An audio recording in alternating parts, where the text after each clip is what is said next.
ಭಾಗವಹಿಸಿದಂತ ದಿವಸ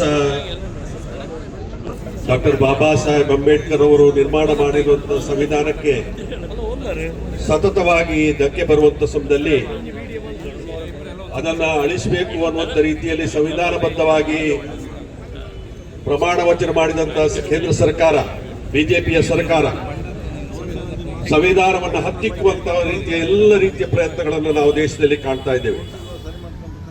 ಸತತವಾಗಿ ಇವತ್ತು ಸಂವಿಧಾನಬದ್ಧವಾದಂತಹ ಎಲ್ಲ ಅಸ್ತ್ರಗಳನ್ನು ಕೂಡ ಶಿಥಿಲಗೊಳಿಸುವಂಥದ್ದು, ಪ್ರಜಾಪ್ರಭುತ್ವ ವ್ಯವಸ್ಥೆಯಲ್ಲಿರುವಂತಹ ವಿರೋಧ ಪಕ್ಷವನ್ನ ಗುರುತರವಾಗಿ ಇಟ್ಟುಕೊಂಡು ಆ ಅಸ್ತ್ರಗಳನ್ನು ಬಳಕೆ ಮಾಡಿ ಇವತ್ತು ದೇಶದ ಪ್ರಜಾಪ್ರಭುತ್ವ ವ್ಯವಸ್ಥೆಗೆ ಬುನಾದಿಗೆ ಕೊಡಲಿ ಪೆಟ್ಟು ಕೊಡುವಂತ ಕೆಲಸ ಕಾರ್ಯಕ್ಕೆ ಇವತ್ತು ಬಿಜೆಪಿಯ ಸರ್ಕಾರ ಇವತ್ತು ಹೊರಟಿದೆ.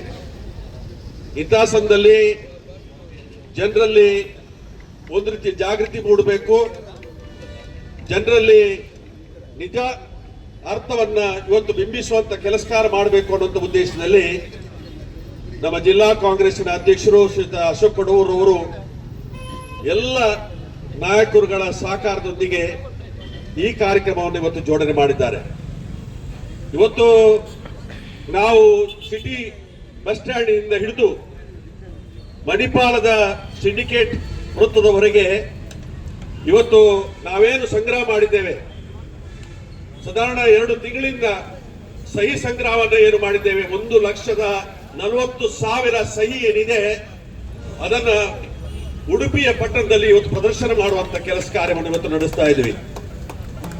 ನಿಮಿಷ 2-3 ದಿವಸಗಳ ಸನ್ನಿವೇಶವನ್ನು ನೋಡಿದ್ರೆ ಈ ದೇಶಕ್ಕೆ ಇವತ್ತು ಸ್ವಾತಂತ್ರ್ಯ ಗಳಿಸಿಕೊಟ್ಟಂತ ಮಹಾತ್ಮ ಗಾಂಧೀಜಿಯವರನ್ನ ಅಂದು ಬಿಜೆಪಿ ಇವತ್ತು ಅದೇ RSS ಗೆ ಸಂಬಂಧಪಟ್ಟಂತ ನಾಥೂರಾಮ್ ಗೋಡ್ಸೆ ಯಾವ ರೀತಿಯಲ್ಲಿ ಕೊಲೆ ಮಾಡಿದಾನ, ಪಾರ್ಲಿಮೆಂಟಿನ ಒಳಗಡೆ ಮಹಾತ್ಮ ಗಾಂಧೀಜಿಯವರನ್ನ ಅವಮಾನ ಮಾಡುವಂಥದ್ದು, ಪುನಃ 2ನೇ ಸಾರಿ ಅವರನ್ನ ಕೊಲೆ ಮಾಡುವಂತ ಕೆಲಸ ಕಾರ್ಯಕ್ಕೆ ಇವತ್ತು ಬಿಜೆಪಿಯ ಸರ್ಕಾರ ಇವತ್ತು ಕೈ ಹಾಕಿದೆ. ಮಹಾತ್ಮ ಗಾಂಧಿ ಅಂದ್ರೆ ಯಾರು? 186 ರಾಷ್ಟ್ರಗಳಲ್ಲಿ ಮಹಾತ್ಮ ಗಾಂಧೀಜಿಯ ಕುರು ಇದೆ. ಮೊನ್ನೆ ಅಲಿಪ್ತ ರಾಷ್ಟ್ರಗಳ ಪ್ರಧಾನಮಂತ್ರಿಗಳು ಅಧ್ಯಕ್ಷರುಗಳು ಬಂದಂತ ಸಮಯದಲ್ಲಿ ಪ್ರಥಮವಾಗಿ ಅವರು ಸಲ್ಲಿಕೆ ಮಾಡಿರುವುದು ಮಹಾತ್ಮ ಗಾಂಧೀಜಿಯವರ ಸಮಾಧಿಗೆ ಹೋಗಿ ಇವತ್ತು ಅಡ್ಡ ಬೀಳುವಂತ ದೃಶ್ಯವನ್ನು ನಾವು ನೋಡಿದ್ದೇವೆ. ವಿದೇಶಗಳಲ್ಲಿ ಇವತ್ತು ನಮ್ಮ ರಾಷ್ಟ್ರದ ಪ್ರಧಾನಮಂತ್ರಿ ಮೋದಿ ಅವರು ಹೋಗಿ ಮಹಾತ್ಮ ಗಾಂಧೀಜಿಗೆ ಅಡ್ಡ ಬೀಳ್ತಾರೆ. ಆದ್ರೆ ಇಲ್ಲಿ ದೇಶದಲ್ಲಿ ವೈಪರೀತ್ಯ ಅಂತ ಹೇಳಿದ್ರೆ ಮಹಾತ್ಮ ಗಾಂಧಿಗೂ ಪಂಚಾಯತ್ ರಾಜ್ಯ ವ್ಯವಸ್ಥೆಗೂ ರಾಮರಾಜ್ಯದ ಕನಸನ್ನು ಮಹಾತ್ಮ ಗಾಂಧೀಜಿಯವರೇನು ಕಟ್ಟಿದ್ರು.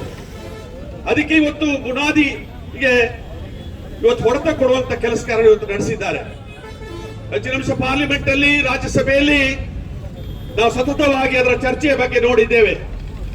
ಹೆಚ್ಚಿನ ಅಂಶ ಇಲ್ಲಿಂದ ಹಿಡಿದು ಮಣಿಪಾಲವರೆಗೆ ಮಾನವ ಸರಪಳಿಯನ್ನು ಏರ್ಪಾಡು ಮಾಡಿ ಅತ್ಯಂತ ಶಿಸ್ತುಬದ್ಧವಾದ ಕಾರ್ಯಕ್ರಮವನ್ನ ಮಾಡಿದಕ್ಕಾಗಿ ಉಡುಪಿ ಜಿಲ್ಲಾ ಕಾಂಗ್ರೆಸ್ಗೆ ನಾನು ಮೊದಲನೇದಾಗಿ ಅಭಿನಂದನೆಯನ್ನ ಸಲ್ಲಿಸುತ್ತೇನೆ. ಕಂಗ್ರ್ಯಾಚುಲೇಷನ್ಸ್ ಅಧ್ಯಕ್ಷರೇ. ನೆನಪಿಡಿ, ಅದೇ ರೀತಿ ಈ ಕಾರ್ಯಕ್ರಮ ಆಗಿರುವ ಬಹುಶಃ ಇದೊಂದು ಬಹಳ ಅದ್ಭುತವಾಗಿರ್ತಕ್ಕಂಥ ದೇಶದ ಸಂವಿಧಾನವನ್ನ ರಕ್ಷಣೆ ಮಾಡತಕ್ಕಂಥ ಕಾರ್ಯಕ್ರಮ. ಯಾವಾಗ ದೇಶದ ಸಂವಿಧಾನಕ್ಕೆ ಧಕ್ಕೆ ಬರ್ತದೆ ಆವಾಗ ಕಾಂಗ್ರೆಸ್ ಕಾರ್ಯಕರ್ತರಲ್ಲದೆ ಬೇರೆ ಯಾರು ಧ್ವನಿ ಎತ್ತಬೇಕು? ಈ ದೇಶದಲ್ಲಿ ಧ್ವನಿ ಎತ್ತುವಂತ ಪಕ್ಷ ದೇಶದಲ್ಲಿ ಇದ್ರೆ, ಸಂವಿಧಾನ ರಕ್ಷಣೆ ಮಾಡುವಂತ ಪಕ್ಷ ಇದ್ರೆ ಅದು ಕಾಂಗ್ರೆಸ್ ಪಕ್ಷ ಹೊರತು ಬೇರೆ ಯಾವುದೇ ಪಕ್ಷಗಳಿಗಿಲ್ಲ ಅಂತ ಹೇಳುವುದನ್ನ ಘಂಟಾಘೋಷವಾಗಿ ಹೇಳಲಿಕ್ಕೆ ಬಯಸ್ತೇನೆ. ಇವತ್ತು ಮಾಡುವಂತಹ ಕೆಲಸ ದೇಶದ ಸಂವಿಧಾನವನ್ನ ರಕ್ಷಣೆ ಮಾಡೋದು. ಮತದಾನದ ಹಕ್ಕು ನಮ್ಗೆ ಕೊಟ್ಟಿರ್ತಕ್ಕಂಥ ಡಾಕ್ಟರ್ BR ಅಂಬೇಡ್ಕರ್ ಅವರು ಈ ಸಂವಿಧಾನದ ಮೂಲಕ ಆ ಕೊಟ್ಟಂತ ಹಕ್ಕನ್ನ ಕಸಿದು, ಆ ಹಕ್ಕನ್ನ ಎಳೆದು ಸಂವಿಧಾನವನ್ನೇ ನಾವು ರಕ್ಷಿಸುವುದಿಲ್ಲ ಅಂದಾಗ ಈ ದೇಶಕ್ಕೆ ಸ್ವಾತಂತ್ರ್ಯವನ್ನು ತಂದುಕೊಟ್ಟಂತ ಕಾಂಗ್ರೆಸ್ ಪಕ್ಷ ಸುಮ್ಮನಿರ್ಲಿಕ್ಕೆ ಸಾಧ್ಯ ಆಗೋದಿಲ್ಲ. ಹಾಗಾಗಿ ನಾವು ಬೀದಿಗೆ ಬಂದಿದ್ದೇವೆ, ಬೀದಿಯಲ್ಲಿ ಓಡಾಡ್ತಾ ಇದ್ದೇವೆ, ಸಹಿ ಸಂಗ್ರಹ ಮಾಡ್ತೇವೆ.